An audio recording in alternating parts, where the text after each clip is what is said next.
SR তো হওয়াই উচিত ছিল না। তাহলে টঙ্কা বাজিয়ে খোলা মঞ্চে সংবাদ মাধ্যমকে সামনে রেখে যখন এসআর ঘোষিত হলো, তখন বাংলার মুখ্যমন্ত্রী বিরোধিতা করেছিলেন কি? করেছিলেন।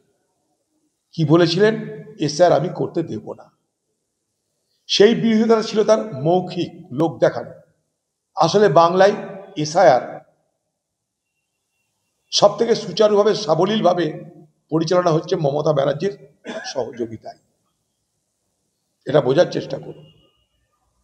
মমতা ব্যানার্জি সহযোগিতা করেছে বলেই নির্বাচন কমিশন এসআইআর এর কাজ তারা এতটা করতে পেরেছে, তার জন্য নির্বাচন কমিশন খুশি, তাই বলছে। রাজ্য সরকারের সহযোগিতা ছাড়া এটা সম্ভব নয়, এক নম্বর। দু নম্বর, বাংলার মুখ্যমন্ত্রী যে বলেছিল আমি এসআইআর করতে দেব না, যে পার্টি বলেছিল রক্ত গঙ্গা বই দেব, তারা এখন এসআইআর যাতে ঠিক মতন হয়, যাতে তাদের দলের লোকদের নাম নথিভুক্ত হয়, যাতে বিরোধী লোকরা জায়গা না পায় এবং পেলেও তৃণমূলের মাধ্যমে পায়, এর মধ্যে কিন্তু ভোট চলছে। কিরকম?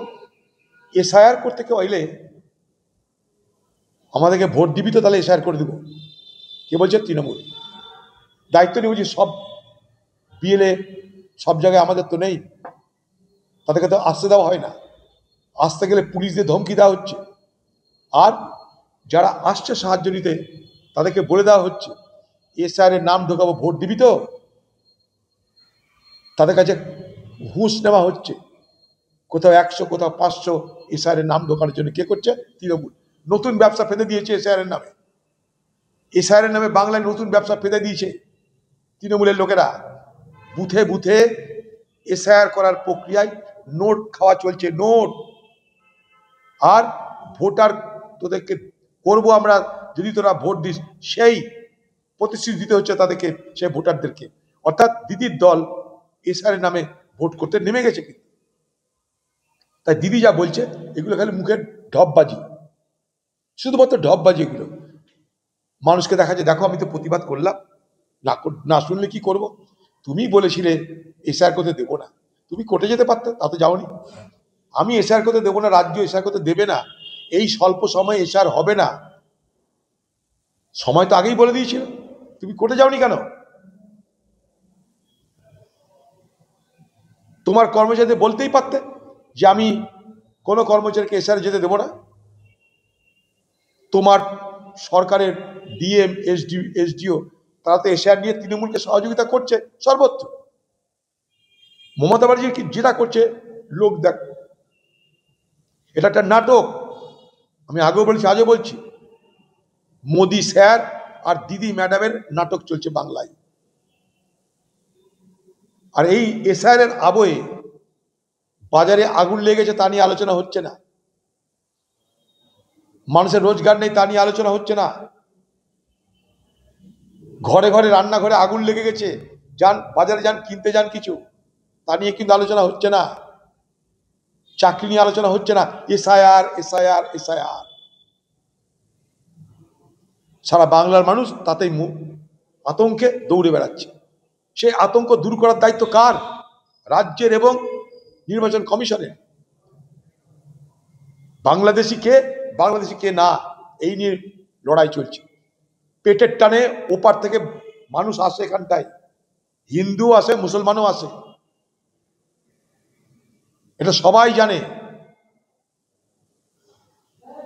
বাংলার মুখ্যমন্ত্রী মমতা ব্যানার্জি সর্বপ্রথম ওপার থেকে লোক এসে এপারে ভোটার হচ্ছে এই দাবি তুলেছিল। ভুলে যাবেন না বাংলার মানুষ। পার্লামেন্টে বিজেপিকে তো শিখিয়েছিল মমতা ব্যানার্জি, তাদের দলের মন্ত্রী ছিল মমতা ব্যানার্জি, তাদেরকে শিখিয়েছিল বিজেপি দলকে যে গোটা বর্ডার দিয়ে হু হু করে বাংলাদেশের অনুপ্রবেশকারীরা ঢুকছে। মমতার জ্ঞান নিয়ে বিজেপি পার্টি তৎপর হয়েছিল। আজ দিদি নৌটঙ্কি করছে, নাটক করছে। টিভি খুললেই বাংলাদেশি, টিভি খুললেই এসআইআর, টিভি খুললে লোক ছেড়ে পালাচ্ছে। আরে অভাবে কেউ এসছে? কেন্দ্রের উচিত কি, যদি আসতেই হয়, কাউকে রাখতেই হয়, ওয়ার্ক পারমিট দাও, কাজ করবে, চলে যাবে।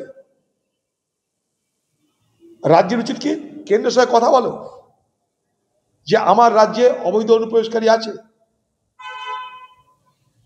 তাদেরকে বৈধতা দাও আর না দাও, কাজ করার অধিকার দাও, ওয়ার্ক পারমিট দাও, কাজ করার সুবিধা দিয়ে দাও।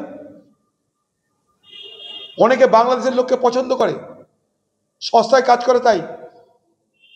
যেমন আমার রাজ্যের যারা শ্রমিক তাদেরকে বাইরের রাজ্যে খাতির করে সস্তায় কাজ করে তাই। এখানে ইকোনমি কাজ করছে, লাভ না লোকসান সেইটা কাজ করছে। আমি নিজে গিয়ে দেখেছি, পানিপথ আমি গেছিলাম, এখানকার হাজার হাজার শ্রমিক আছে, তাদের উপর যেন অত্যাচার না হয় ঠেকাতে আমি গেছিলাম, আমি জানি। সেখানকার মালিকদের সঙ্গে কথা বলেছিলাম আমি, কারখানার মালিকদের সঙ্গে। তারা বলছে দাদা আমরা তো সাহায্য করব, কারণ এত সস্তায় লেবার কোথায় পাবো। সেখানেও বাংলাদেশি আছে, সেখানে পশ্চিমবঙ্গের পরিযায়ী আছে। যা সত্য তাকে সত্য মেনে কেন্দ্র রাজ্য উভয়কেই ব্যবস্থা নিতে হবে।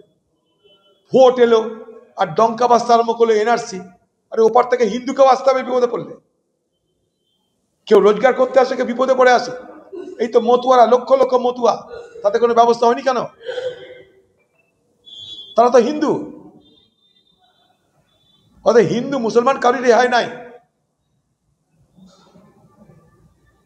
জানবেন বাংলার মানুষ, আমরা আপনাদের লক্ষ্মীর ভান্ডার টাকা দিতে পারিনি হয়তো, কিন্তু আমরা আপনাদের ভালো মন্দ নিয়ে কথা বলতে চাই। সেই সুযোগটা যখন পেয়েছি আমরা সেই সুযোগের সদ্ব্যবহার করে আপনাদের স্বার্থে আওয়াজ তুলেছি।